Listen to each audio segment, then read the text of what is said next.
Here on the EquiRatings Eventing podcast, we have teamed up with our great friends at BedMax, along with our very own Spike the Vet, to give you guys, our lovely listeners, some tip-top tips on how to keep your horses happy and healthy in a stable environment. So, Spike, what have you got for us to get us started?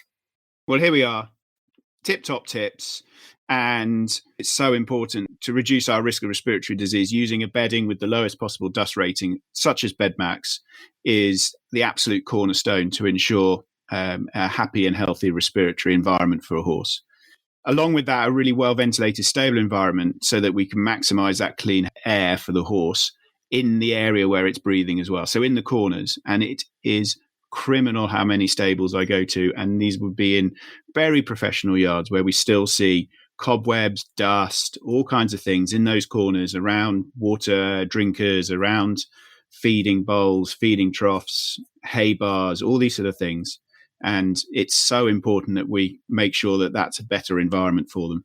So not only a good quality bedding, but also you've got to whip out your feather duster or your Henry Hoover and make sure you get in all the nooks and crannies.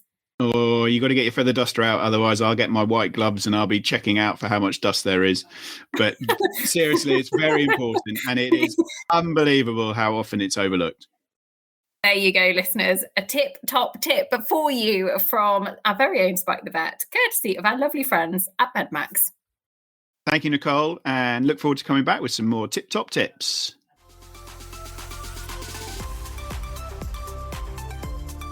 Welcome to the EquiRatings Eventing podcast and a When Nicole Met show brought to you by BedMax. Now, listeners, today's guest is actually a lady who we have been angling to get on the show for a little while. And I am so pleased that actually the stars have aligned now, because she had arguably one of the biggest wins, I think the biggest win of her career last week. The brand new Pan American Games Individual Gold Medalist, Caroline Pamukcu. Welcome back to the show. Thank you, Nicole. I'm really happy to be here, and that sounds so weird. I can't believe it all happened. I'm in shock still. I was going to say, we're a week or so after the event now. Has it sunk in, or does it still feel like it was just a dream? Yeah, no, it has not sunken in one bit. Honestly, that you hit the nail on the head. It feels like a dream. Like I'm waiting for someone to wake me up and be like, you actually fell off at the first jump or something like that. It's just, it's crazy to believe it happened. Do you keep going to find your medal and just picking it up and wearing around the house, doing the dishes, that kind of thing? Yeah, actually, I can see it. I'm sitting in my bed right now, and I can see it right there on my nightstand. So it's definitely real. I don't think it's made out of chocolate, but at the moment, it's still real. I haven't woken up. I feel like you should wear it for the duration of the recording. Listeners would thoroughly enjoy that. We give you permission. It's fine. Just hang out in your medal. In all seriousness, Pan American Games, your first senior championship. Take us back a couple of months and that call up to a moment that I think it is fair to say has been one of your biggest motivators throughout your career. Yeah, it really, that's the biggest one. I've been hoping to, I'd say about 4 years ago, I've been really keeping my eye on the Pan Ams, and I felt like, okay, I'll be 28. I'm 28 this year. I felt like it was an actual achievable goal. And then last year, after the U.S. team got their ticket to Paris, getting that silver medal at WEGS, I was like, okay, this is really attainable. So I just kind of buckled down and, did as much as I can, worked as hard as I could. And we've got a great team of horses and owners and support staff. And so it kind of all fell into place, luckily, because as we know with horses, a lot of things can go wrong, and they go wrong quickly. Oh, they can. They like to give us all a few grey hairs, and stress us out in life. Yeah. What was the moment that you got the phone call to say that actually you were going to be on the squad? Yeah, funny enough, I was actually driving down to Great Meadows. I didn't know how it was going to happen. Normally team stuff, they send you an email and then they say, oh, don't say anything. And then Bobby was giving me a phone call, and we're about 20 minutes away from Great Meadow. And I was like, oh, goodness, this is not good. Bobby's calling me. He's probably going to tell me, better luck next time, kid, keep working hard. And he told me I was able to go. And I just automatically bursted into tears. My husband was with me. He started crying, too, because we put a lot of work into all this. We lived in England last year for 6 months, and we've given up a lot of stuff to hopefully achieve this goal. And so we kind of just looked at each other, and a sigh of relief, and all the emotions, come in at the same point. So it was cool. It was a really cool moment. I remember it like it was yesterday. We'll talk about a few of the sacrifices made along the way a little bit later on, because I think that's a really important part of the story. Relief, though, is such an interesting emotion, isn't it? Because there's so much that goes into this as a career and being an elite sports person. And actually, when a decision is out of your hands, essentially, and kind of you're in the lap of the gods or the selectors and everything else, for that moment to come through, yes, there's elation, yes, there's excitement, but actually relief of everything we've worked towards has kind of come off. Preparation for the games actually went pretty well. Is that fair to say? You won the final mandatory outing, which is always did you win the final mandatory outing? I'm guessing second. Second. Okay. But he went very well. And actually the preparation and the build up, you got to go to Maryland and do the test run through there. What was the feeling like in the weeks building up to the Pan Ams? Yeah, no, I was actually really, really pleased with my spring season and the build-up. Obviously, last year he did Lyon, and then he had a pretty easy winter. He did Carolina 3 short, and then he did his first advance, which actually did the 4 short at Terra Nova. And then I had to do another 3 long this spring for the selectors. They asked everyone to do a 3 long in the spring, so he did, or 4 long, whatever people, or 5-star, whatever they chose. So I did the 3 long in Ocala because it was quite an easy run, and then gave him a little bit of a break. And then he did the Nations Cup at Strasbourg, which was the 4 short, which was his second advance. And then he got home and pulled his shoes off and gave him 4 or 6 weeks off. I thought he deserved, a good holiday, and then brought him back into work and gave him a light run around the 3 short at Plantation, and then he did the mandatory outing, and then that was it. So it really wasn't, in hindsight, he didn't do a ton of work, but I've known the horse since a 5-year-old. I've had him since a 5-year-old, so we had a really good partnership. So we just did the things that, I felt was important to do, but to keep him really happy physically, mentally, and do a lot of conditioning work, because he's only an 8-year-old, so he's a bit behind some of the other horses on the squatter that went to Pan Am's, because maturity, you only have so much strength as an 8-year-old. And then my preparation for the show was different than maybe some of the rest, because I was so busy competing. I've been on the road 8 weeks in a row competing, and he was home most of those weeks. So I would say our preparation was a bit different, maybe more normal for my program. He did a lot of trotting leading up to it, not so much, drilling or doing dressage shows or jumper shows or anything like that. We kind of just stick with our normal plan. Do you think, because the Pan Ams were pretty late this year, and I know it felt like to a lot of people that actually they were right at the very, very end of the season. I know Bobby Costello, who's on the USCA podcast, listeners, which will be out. I think it'll be out when this show goes out, actually. It's Monday. I'm going to check what date it is actually going to be released. Monday the 6th, it is out. So it should be out by now. He was saying that actually it felt like the Pan Ams just took forever to come because they were so late on and sort of everything was done and dusted. In a way, looking back, that decision to kind of turn him away for 4 to 6 weeks and give him a really good break.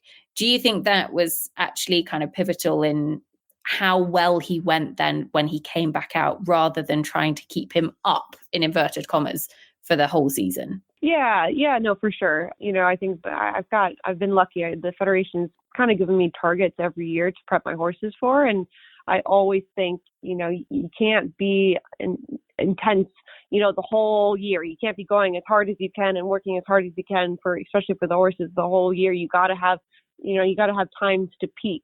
So for me this year, like the first time for him to peak was Strasbourg, even though it was a short. In my mind, I treated that more like his spring long or / championships, and then took it easy. And then we were like, okay, he's got to peak during the Pan Ams, and it really worked well for my horse's schedule because it's nice to put him away and put him out in the field kind of in the summer where I needed to focus a little bit on some of the other horses. So it was just nice a little bit to have a rotation for the horses, and then let them each peak at different times. You can't keep a horse up and running for so long. You gotta give them breaks mentally and physically. And tell us a bit about Blake, because he's been with you, as you say, since 5-year-old. His international record is incredible. 19 internationals. He's never had a cross-country jumping penalty. He's won 4, 5, 6 of those internationals as well. So he's on probably, 33% strike rate, just something like that. 1 in 3, he's had a victory. When you first found him, and how did you find him, I guess, is the first question. But when you first found him, did you think he is a superstar in the making?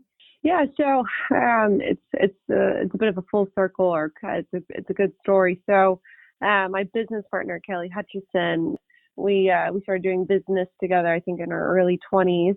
She found him. She was trying to buy him for a few years. Mary Magdalene produced him and did the Dublin Young Horse show, the eventing Young Horse class as a 4-year-old. And then COVID hit, and so Kelly was able to purchase him from Magdalene as in the summer of his 5-year-old year.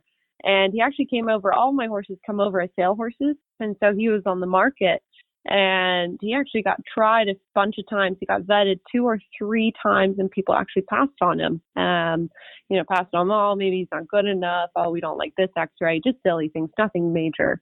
And so in his 6-year-old year, so he came over in the summer of his 5-year-old year, and then he won the 5-year-old Young Event Horse Championships. And then in his 6-year-old year, I had someone try him the day before I left for the 2-star long at Virginia Horse Trials. That was our national championships for 2-star long. And the people say, oh, yeah, we really like him, but we want to watch how he goes and see how he goes, and then we'll decide. And then, of course, he goes and wins it because he's such a little superstar. And I remember my husband and I are driving home, and I'm driving him back, and I'm in my camper, and I'm just sobbing because I'm like, I know these people are they're going to want to buy him and offer me, crazy amount of money, and we can't turn it down. And then so it's just like, we just find someone to buy half of him. He's not a ton of money. And so then I racked my brain, and that's where Molly Hoff came into my mind. And she's her daughter is one Young Riders. She's a really good rider. She buy a bunch of horses from me. So I rang up Molly, and I was just like, I need help. I don't want to lose this horse. We can't say no to the money. Like, we just want to sell half of him at cost to you guys. Like, you're really my final hope. And she said yes, like pretty much immediately. And I just bawled like a kid, like just couldn't stop crying. And she's like, take a minute and call me back. Like, it's no big deal. And it was just special. And she's been such an amazing owner. And it's just, I'm so lucky to have Kelly, lucky to have her. It's cool. It's really cool. It's like a fairy tale in a way. That's a really fun story. And like the emotion of thinking that actually he's going to go. And I'm sure the people that tried him in his 5-year-old year are probably kicking themselves now looking back. They're probably absolutely raging, Caroline, to be honest. What is he like as a person? You know what? He would love to live in the house with us. He is such a princess. He loves attention. He's such a good animal. Like, he's such a good animal. He just loves humans. Like, it's weird. It's weird how much he loves us. And like, leading up to the games and being at the games, Bobby and everyone's asked me like, oh, how's he feel? How's this? I'm like, he's honestly perfect. And even the masseuse that came with us is like, oh, is he sore here or there? I'm like, no, like, he's Blake. Like, he's perfect. Like, he's the easiest horse I've ever ridden, and he does everything I ask of. Like, there's nothing I can say that is wrong. Like, he's perfect. Like, if anything happens, it's my fault. It's not his fault. He gives us 200%. So he's just a special horse. He's a unicorn.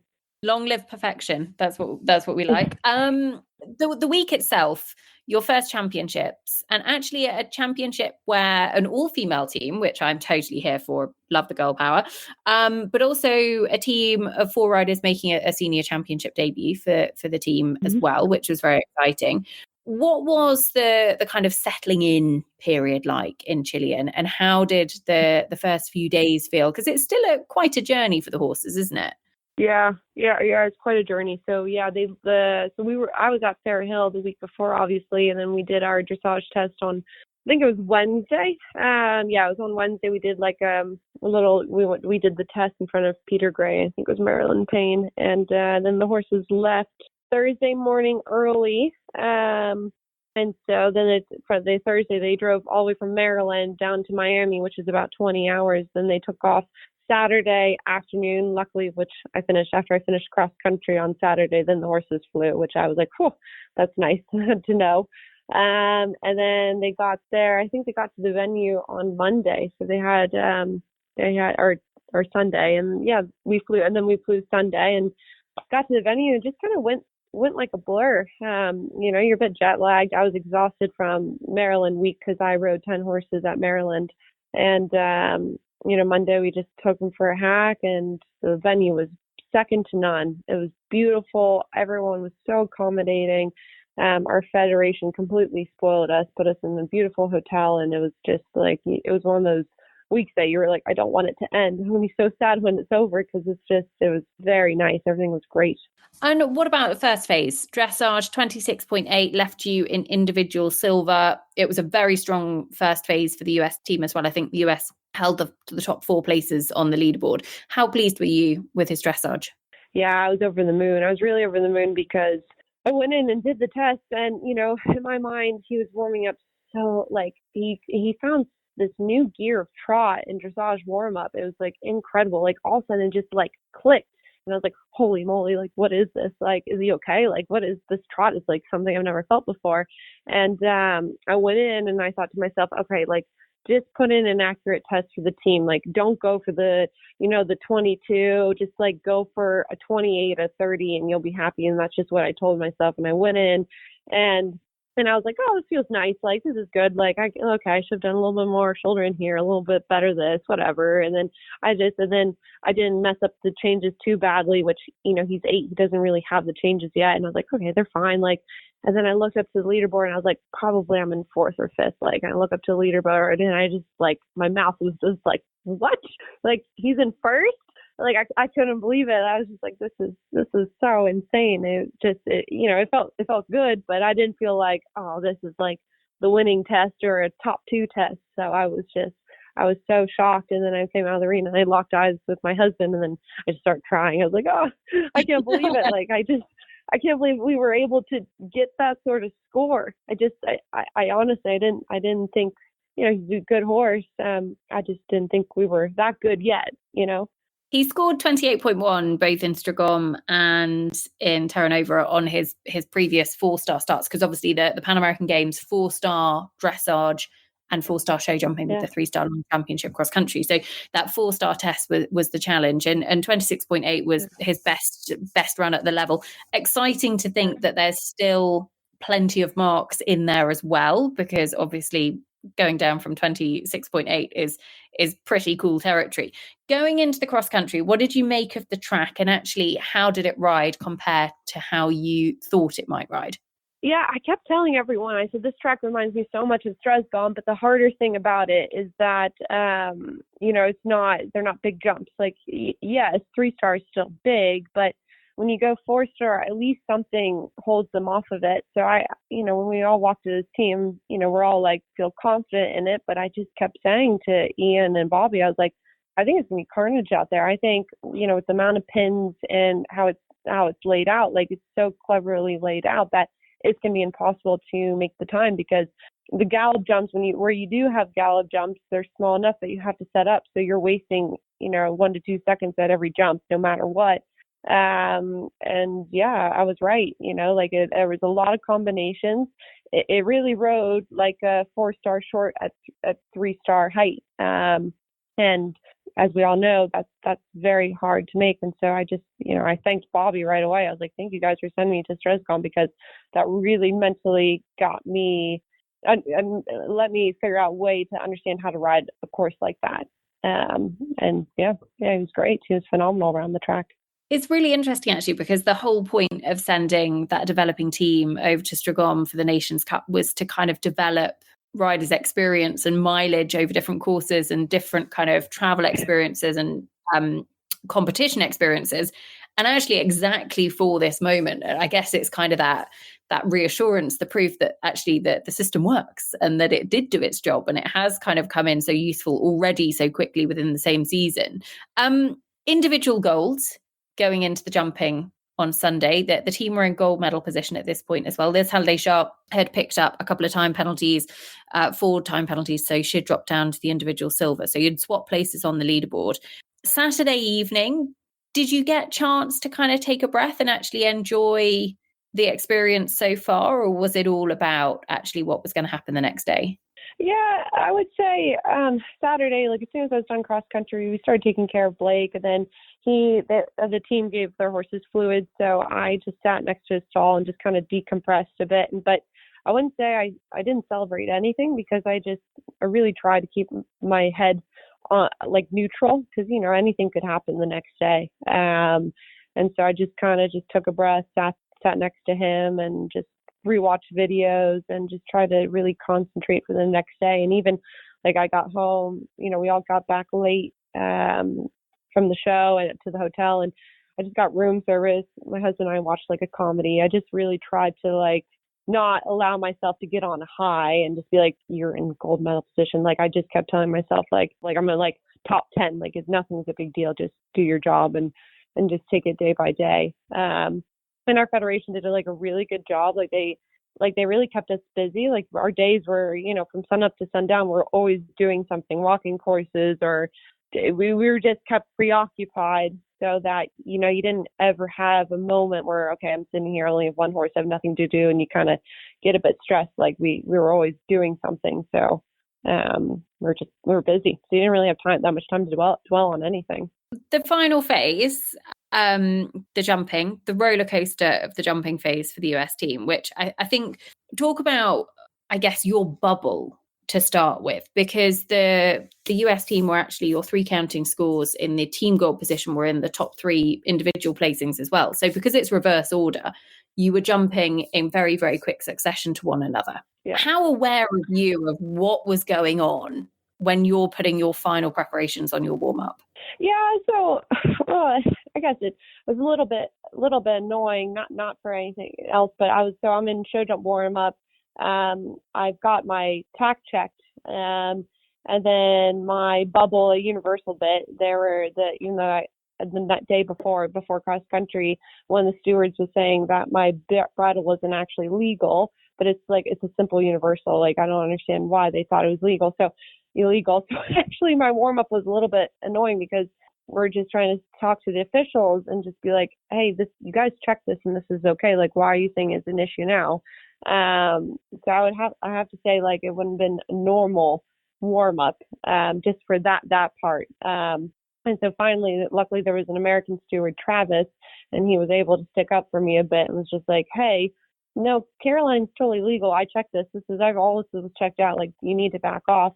And so by that point, I had 5 horses in front of me. So then I warmed up my horse. And so I really didn't have a second to just stop and realize everything going on. I was more just like keeping my mind on my horse and the job ahead. And so, so I didn't really have a moment to realize, oh no, we slipped out of gold medal position. And luckily my crew was there. Kelly Hutchison, who actually sources my horses, she was there warm up setting jumps for me. Bobby was helping Sharon, and Eric was helping Liz Halliday. So I at least had Kelly there and my husband there, helping me, get my horse jumped and stay focused. Did you know when you went in that actually you had a fence in hand for the individual, but nothing for the team? What kind of information makes it back at that point? Because it's intense and it's quick that it all happens.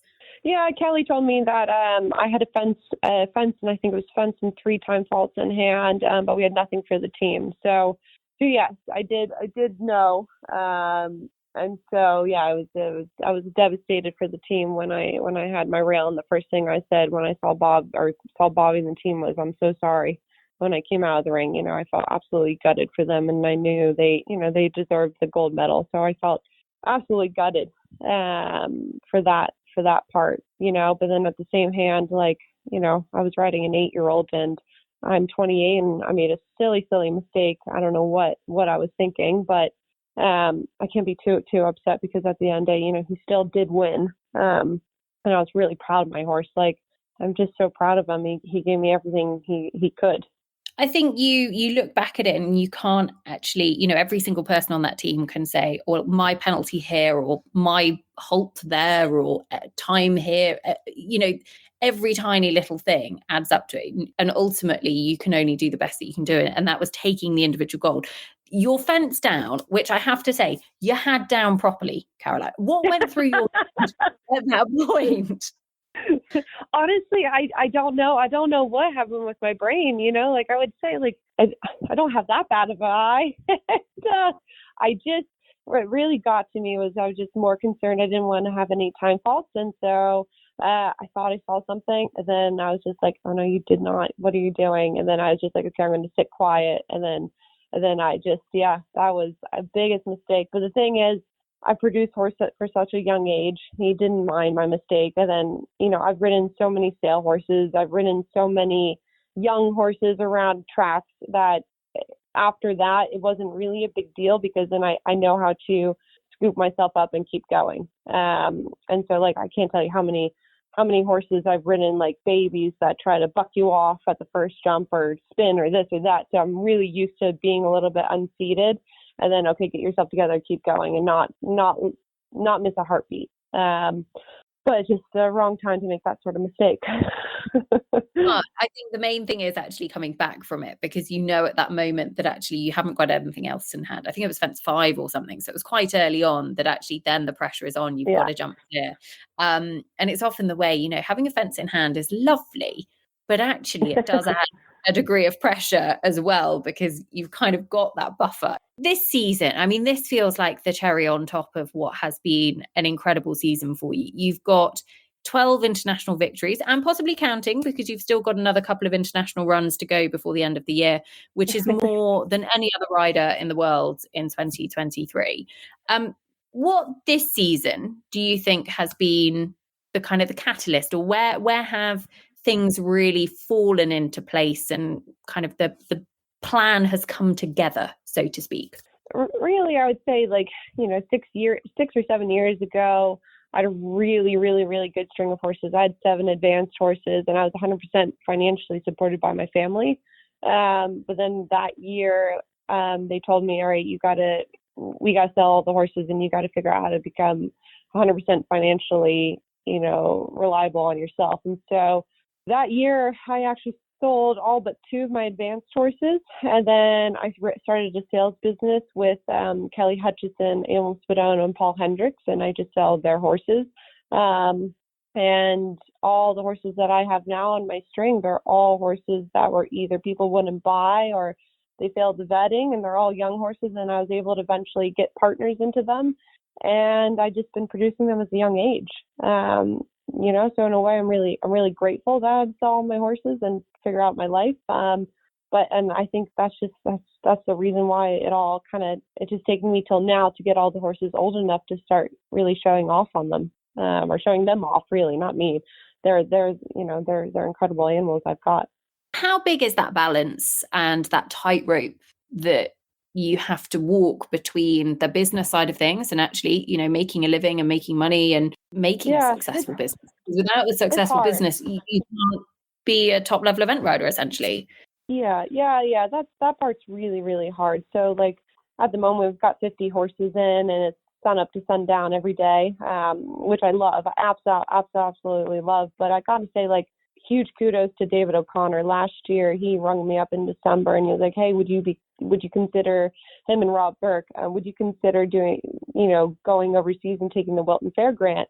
We know you have a big operation. And I said, yeah, I'll sell. I think I had last year 30 or 40 horses in the barn to sell in the winter, and we got them all sold in 2-3 months. I shut down my business in America, and then I got that Wilton Fair grant, and then I moved and based myself with Pippa. And so, last year, a year and a half ago, I was really worried about my business, and I was going more towards that way. And then because of the grant, I shifted more back to, caring about my career and really trying to put my career first. And now I think I've found a healthy balance. Maybe I'm a bit intense and a little bit crazy, probably doing too much, but I'm really trying the best I can to focus on my horses and my career. And I've just got a second to none crew. I've got the most incredible crew with Kelly Hutchison coming over, and she helps me run the sales business. I've got Lee Mayer being my sales horse jockey and my groom, and I've got such an incredible team of vets and farriers and everyone. And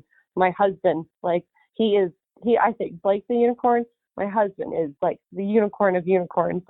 he has my back so much. And yeah, we're just kind of, we take it day by day. We're trying our best, but it's hard. It's hard finding a balance.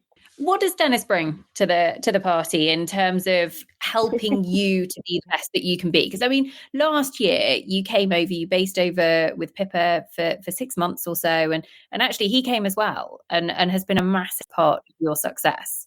Oh my goodness, he is probably the biggest part of my success. You know, like I'm definitely crazy intense. You know, the emotions go up and down, and he's my absolute rock. And like people don't even know he has a normal job. Like he works for such a cool company. I probably can't say it on the radio, but he works for such a incredible company. We're happy to enjoy it. Don't worry about it. But he lived over in England, and like he worked American hours and still supported me, still drove me to the barn every day, helped me find hotels for the shows, helped me navigate all the shows. And then in America, like he does everything. Like he helps me just eat. He cooks me dinner almost every night. He helps with all the HR. Like he's the total human resources person at the farm. He makes sure everyone's happy, well taken care of. He does it all. There's nothing that he doesn't do. He drives me to the shows. He does everything. Like there's not anything he doesn't do. Okay, I guess he doesn't ride the horses. That's the only thing he can't do. But he's such a rock star. He's just the nicest human. So I'm very, very lucky to have him. Dennis, you're a hero. Does he ride? No. Or at all? No. And he wasn't an animal person either. Okay, you've converted him, safe to say. Yeah. Brought him over to the dark side. Being based with Pippa last year, obviously an incredible opportunity to kind of soak up from one of the greatest riders that we've seen in the sport. But what did you learn from her and from her program that actually you've kind of carried through and employed within your own program now? Oh my goodness, there's so many. But I'd say like my top 4 picks, I think the first one is that she turned me into a snaffle rider. I ride all of my horses in snaffles minus Blake and she's the one mare. They go in like the universal, which is like, it's just a snaffle on the inside, but two bubbles on the outside. And she taught me all about 2-hour trot sets, and that we would go for long trot sets on the road. And it's just so much fun, and it gets them so fit.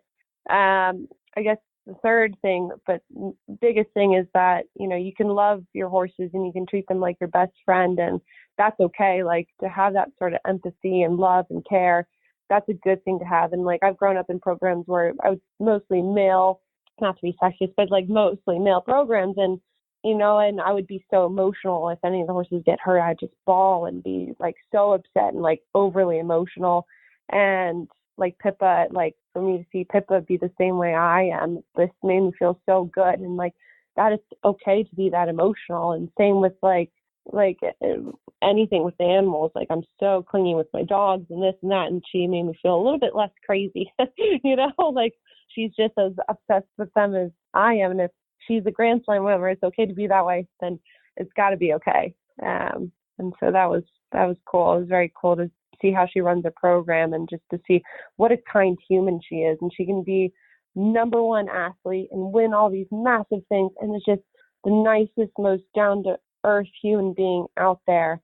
And it's just she's such a great role model. She's the best role model out there. One of the things that never fails to amaze me with Pippa and just fascinate me is she is obviously a fierce competitor, but actually the pleasure and the enjoyment and the satisfaction she gets from coaching and from seeing and helping other people is just huge. And actually to the point where she'll probably sacrifice some of her own competitive spirit to actually help drive other people, particularly the younger generation coming through. And I think actually the amount of careers that she has influenced is huge, but I don't think we can quite underestimate the power of Pippa in life is huge as well. What is it that you love in a horse? What do you look for? What are your non-negotiables? Yeah, really all the kudos goes to Kelly Hutchison. She sources all of them over for me. And she kind of knows what I like, but the biggest thing I like is, you know, I love good work ethic. And I want to be able to bond with the horses. So for me, they don't have to be the fanciest movers or the biggest jumpers. They just have to, you know, want to show up and work every day. But she's really good. She's very good about picking them out as yearlings and 2-year-olds and the breeding end. And she she always picks horses that are high blood percentages, but so maybe it's like out of a full thoroughbred by 160 jumping stallion. She would pick those sort of horses. And so that's really cool. And we're both similar builds and we have similar ways to go. Like we would rather have a horse that's very good jumper and is safe, and then we can just train them up a little bit on the flat. So yeah, that's kind of what we try to find. Most of them, I think I'm right in saying, are imported. Are the majority from Ireland? Yeah, I would say majority are from Ireland. And then my other business partner, Paul Hendricks, he owns the company Stall Hendricks, and his family do. And so they do all the Dutch horses. So he actually owns part of King Special, and he found him. And so a lot of, 50-50, or probably right now I'm riding more 70-80% horses from Kelly, and then the rest would be from Paul. Okay, cool. And what about the horses in your yard? Obviously, Blake is pretty well known now. HSH Connor won the 3-star long format in Maryland and took that title very impressively the week before the Pan Ams. Have you got any others that you can kind of pinpoint out for our listeners to follow as ones to watch for next year and beyond? We're not fussy just yeah. I'm a pretty spoiled jockey, to be honest. Like I've got King of Special, who's an 8-year-old. He was just second in his first 4 long at Morven the week before. Same with my French mare. She's the one. She was third behind him at the 4 long. I've got a ton of really, really class horses. I'm really excited about. I actually had this one sale horse for 2 years. No one would buy him. We were asking $30,000 for him. His name is HSH Tolan King, by the same sire as Blake, and he was actually, I think he was third after cross country, and then he had 1 pole, which was sad. He bumped him down to 6th in the 3 long at Fair Hill, but he is, he's another one to watch. He's a little cross country machine. I've got a lot of good ones, and I've got this one horse that won the 4-year-olds at Fair Hill. His name is HSH Afterglow, and he's 70% thoroughbred. And I'm about to get a syndication put together to keep him because he's a sale horse. And we've got a bunch. Like I think I've got 15 horses in my string right now, and the oldest ones are 10-year-olds. So fingers crossed. That is pretty exciting. How much of your decision when you made the call to kind of focus on the business, 6 years ago, and actually how much of what you're doing now is with one eye on a home Olympics in 2028? That must have crossed your mind. Yeah, no, this is the reason why I wake up every morning is A, because of the horses, and I love what I do, but B, I want to be the top competitor. I want to ride.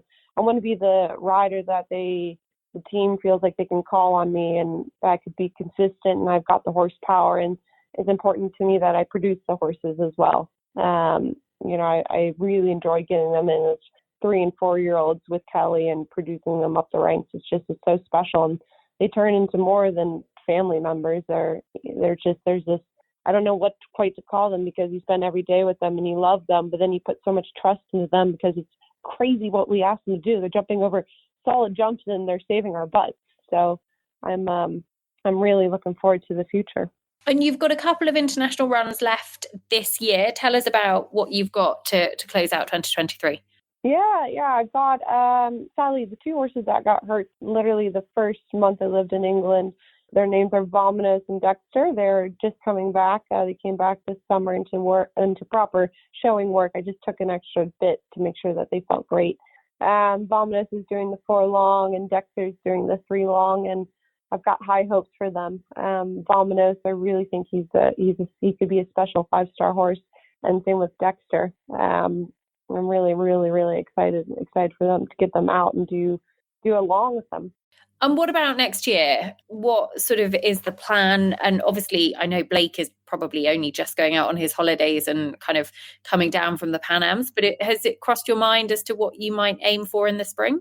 Yeah, I would love to be thought about for the Olympics. I was really hoping that I would think about me for the Pan Ams, and that happened, and we really hope that we would be a consideration. But at the end of the day, I gotta give kudos to my federation. They've gotten me to this point. Blake and I grew up in the Young Rider program, the Young Horse program, the developmental program, and we've gotten all these grants. So I'm just going to kind of lean on them like I have in the past, and see what they want us to do, and just believe in they have a path for us. So we'll just keep leaning on our federation. And watch this space, see what comes. Caroline, thank you so much for chatting to us and giving us a real insight into what has been not only a very successful couple of weeks, but actually an incredible season. And I'm sure the start of, it feels wrong saying the start, because actually it's been a long old journey to get to this point, but actually it feels like the sort of sliding doors moment this season, kind of the hard work of the last 6, 7, 8, 9 years is actually all coming to fruition and kind of ready to hit the ground running for next year. We cannot wait to see how it all unfolds. Thank you. Well, fingers crossed, and it is what it is. And come back to visit us in the UK soon. I really hope. I know I owe Pippa a visit, and I would do anything to be back there. So fingers crossed we'll be there at some point. Watch this space. The weather at the moment is miserable, so stay firmly stateside for now.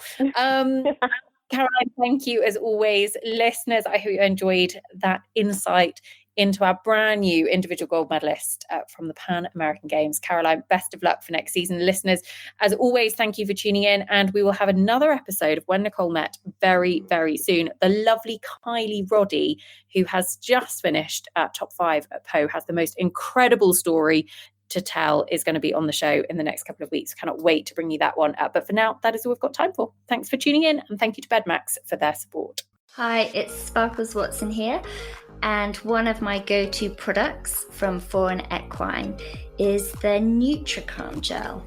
We have a little racehorse who would get worried about traveling and sort of going out and about in different places, so I would always give him one of the syringes because it sort of just helps him focus and stay calm.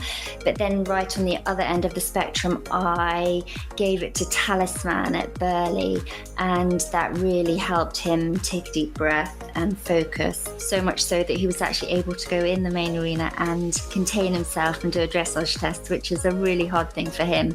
So this product is fantastic. Like I say, I would use it right from the babies right through to the big ponies, and it's just brilliant at taking the edge off them and making them focus and relaxed. Welcome to Quickfire Questions with Fairfax and Favour, where we will be putting some quickfire questions, as the name might suggest, to some of the best riders in the business. And today's guest is the 2020 USEA Leading Rider of the Year. It is Liz Halliday-Sharp. Liz, are you ready? I'm ready. What is your favourite meal? I think it would have to be a really nice steak dinner. What Fairfax and Favour item is your go-to when you go out for dinner? I really love the Kensington. It's such a gorgeous short boot, and you can wear it with, jeans or nice trousers or even a dress. So I'd say that's my main go-to. What is your secret weapon? Coffee. What bee is your favourite? Bags, boots or belts? Am I allowed to say all three? If it's from Fairfax and Absolutely. Favour, I actually do love all three. There we go. Liz Halliday-Sharp, thank you very much for going under our quickfire questions with Fairfax and Favour. Thank you. It's been my pleasure.